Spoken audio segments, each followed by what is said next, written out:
Good to see you. All right there, Revenants. Welcome back to Code Vein and the Road to 100. And today, I have a lot of fun around this build here. Is that we are going to be using the Iceblood and its charge attacks. Now, this gets a little ridiculous here in the dried up trenches because these enemies are weak to ice with a subtle weakness to blood. So all of this is going to be amazing that we have the 20% ice plus their weakness, and then we have the 20% blood plus their weakness, and then we have Bridge to Glory, and then we have Blade Dance to continue to bring our damage much higher. Then we have regular Mia along for the right here to bring us up with our dark value to bring up our Ichor recovery.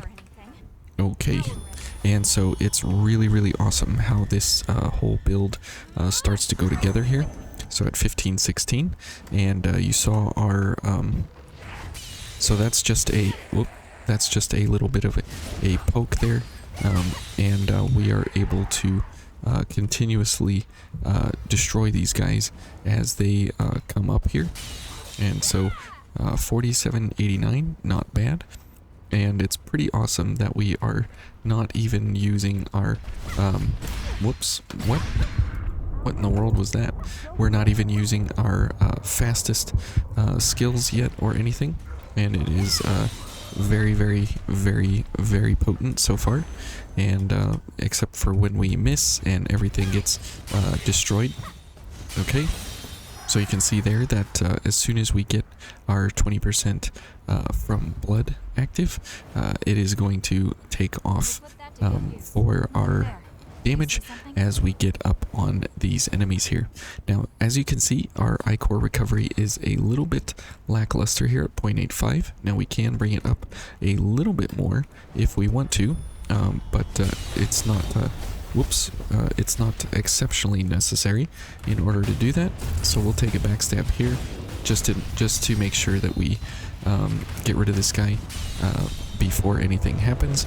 So we'll take blood weapon so we can destroy this guy very fast. Okay, we are almost on the edge here. Okay, very nice that we are able to kill all of these fellas in just 1 or 2 hits here. No big deal, no problem.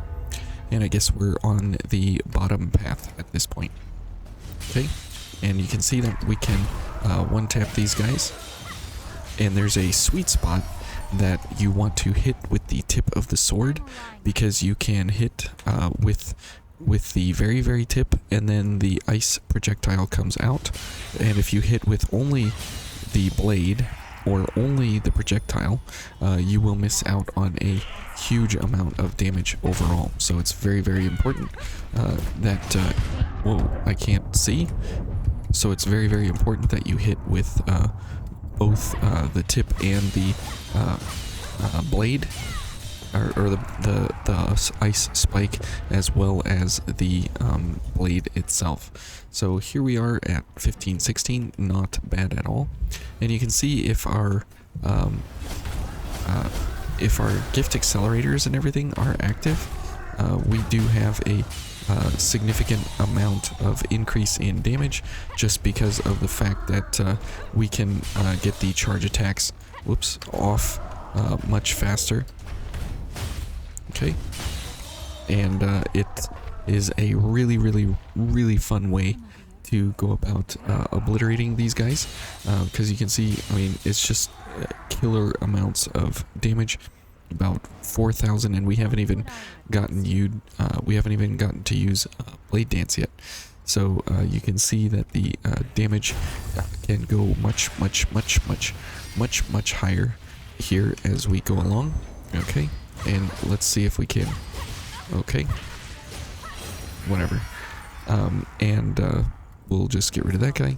And if you want to use the if you want to use the sword just as a regular sword, you know, to actually swing and slash, what in the world are we doing? You can actually get to a point where the damage can skyrocket, and then you can go for then you can go for charge attacks because of how the interaction is going to happen. Okay. And you can see that if you miss him with the blade, then you do a significantly lower amount of damage because you're not hitting with the ice projectile, which is not actually ice, and you're not hitting with the blade simultaneously. So it becomes a real problem in that way, that you definitely want to try and hit with the perfect distance on the enemy to make sure that you are getting the tip as well as the blade, and it's very hard to get both of those lined up at any point in time, specifically just because of how the blade is a little bit finicky to understand where that tip actually is. Okay, and here we should be fine to kill this guy. Okay, we'll send him off the edge here. Okay, good. And this guy, let's go for a charge booster here. Okay.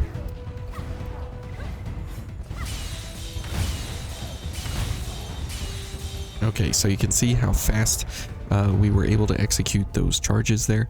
1, 2, 3, 4, and that was we were able to do all of that before he was able to actually recover and attack us in any way.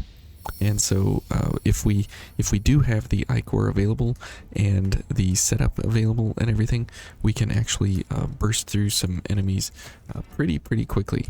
So as we get into this fight here, we definitely want to have everything up and running as much as we can before the fight actually starts. So this is a great opportunity to kind of show off some of the abilities that this thing can do. And so then let's go back to time crunch and let's get a charge booster going and a drain activator.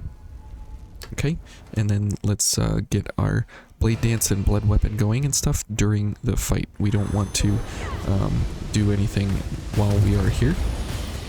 Okay, and blood weapon. Okay, he's going to jump away. Ouch. Okay, let's start that over because he's jumping around way too much to be actually any value for us there. Okay, let's try this again. And now that he's there stationary, we won't have dumb cutscenes to worry about here. Okay, and this is a very fun way in order to interact with the Iceblood, because it's typically one of those weapons that it can sit on your shelf for a little while, and if you don't have an exactly explicit way in order to how to use it, sometimes it can be a little bit finicky. Okay, so here we go. Okay, good. Okay.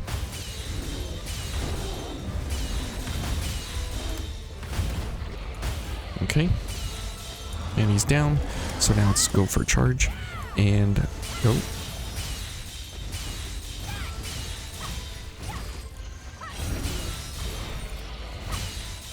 Okay. And he's gonna jump. And one more hit and he'll go into full stagger here. So let's go ahead and load up on some Icor here while we can. We'll get another drain attack. Okay, this and blood weapon for sure. That's the best you can do, is from the side there if you can, because then you broadside him like that. Okay, we'll go for blade dance. Okay. I can't see the ice crystals. Were in my face. Okay. Now we are sideways here. Right? Now, there we go. And another one. Whoops. Now we are out of boosters and everything here. And if you use this just as a regular weapon, it can be a lot of fun. However, using it as this charge ability set here is way more fun. Whoops. And I hope Mia doesn't kill him. There we go. We actually got the final hit. Okay, so that is a very, very loud little girl. If you've never heard a little girl scream, that's typically what they sound like.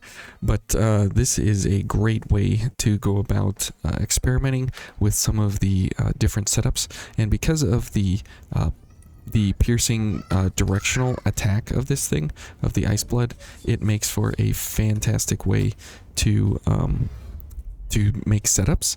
And if you get typically you want to be under him and swing upwards or something like that, but when you are next to him on the side, you actually get the most benefit out of the Iceblood from the lateral direction because of the piercing effect of the icicle as it goes through the enemy.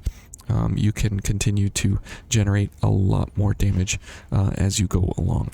Now, obviously, if we had something like stamina stimulant here along with us with Jack, we could do much better because we would have more stamina to actually generate more hits, but having the iCore recovery is exceptionally important, and that is very, very, very difficult to do.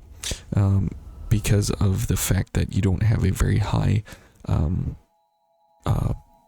iCore drain value on the weapon itself, and so you have to try and hit with the tip of the blade to recover iCore along the way in order to keep this engine rolling. So anyways, thank you guys for watching, and we'll see you tomorrow. Happy 4th of July, and enjoy your freedom. Bye.